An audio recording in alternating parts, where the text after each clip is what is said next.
अगर हम असली मानों में देखें तो मकबूजा पुख्तनख्वा और GHQistan, इन दोनों को इंशाअल्लाह इस लीच से आज़ाद करना, इन दोनों के साथ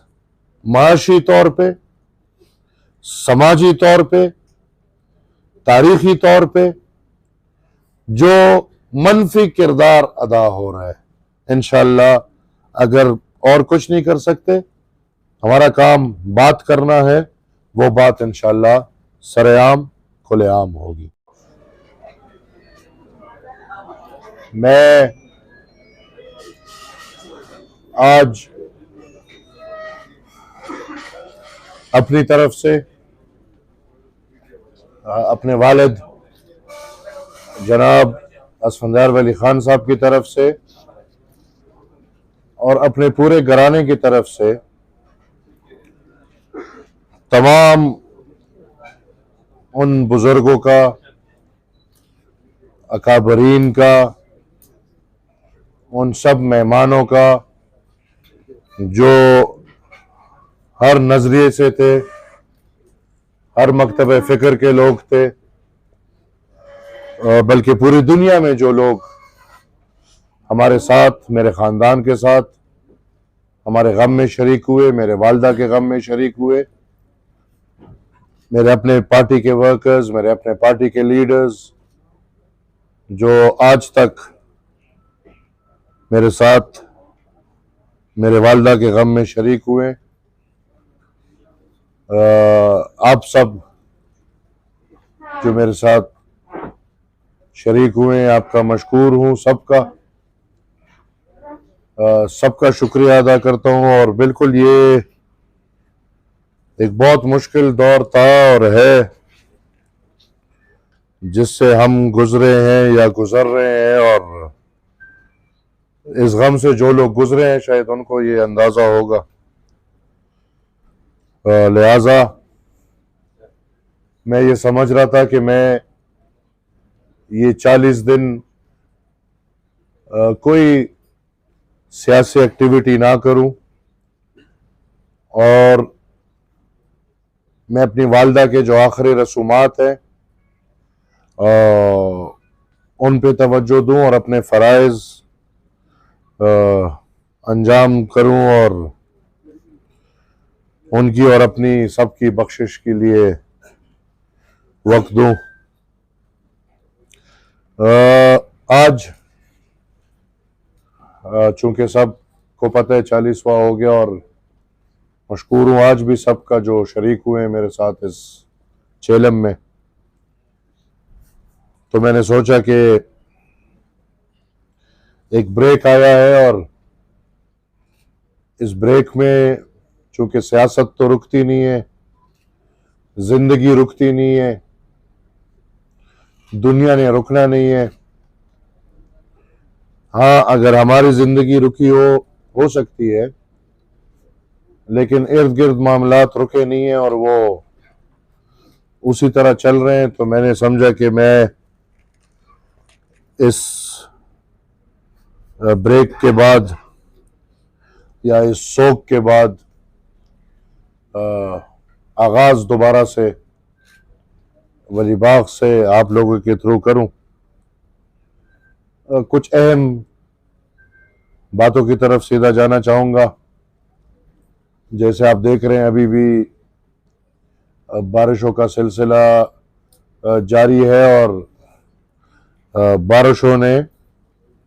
पूरे पुख्तनख्वा में काफ़ी नुकसान किया है। मैं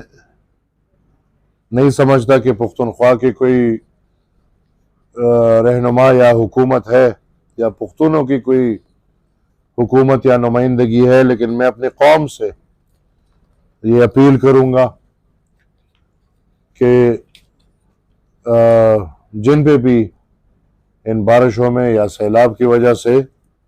सख्त हालात आए हैं उनकी मदद करें। और मैं बतौर CEO बादशाह खान ट्रस्ट अपने KKO खुदाई खिदमतगार ऑर्गेनाइजेशन को ये हुक्म करूँगा कि वो उठ के हर किस्म या हर लेवल तक जाएं और लोगों की मदद करें। इस दौरान बहुत बातें हुई, मेरी ज़ात को लेके बहुत बातें हुई और मेरे ज़ात से जुड़ा हुआ एक नया ओहदा, इसको लेके बहुत बातें हुई। मैं वज़ाहत तो नहीं करूंगा, लेकिन मैं मशकूर हूँगा जनाब आसिफ अली जरदारी साहब और बिलावल भुट्टो साहब का, जिन्होंने मेरे वालिद साहब को और मुझे इस पे मजबूर किया